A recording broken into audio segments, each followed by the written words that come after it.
Hello guys, welcome back to the channel. In this tutorial I'm going to show you how you can do aggressive shakes effect on CapCut.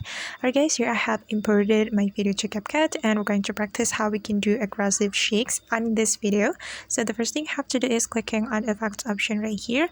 Then you're going to select video effect and just search for shakes effect. So wait guys, it's still loading. Okay, and this is the shakes effect. You can click on it, then you're going to adjust the effect. Just click on adjust, then just increase the speed. You can drag the circle to the right like this. Then you can also increase the intensity like this. And then after that, you just need to click on the check mark button. Then you can adjust the effect. You can adjust the length. You can make the effect align with the video like this. Okay, and now let's just take a look at the results. So I'm gonna play the video.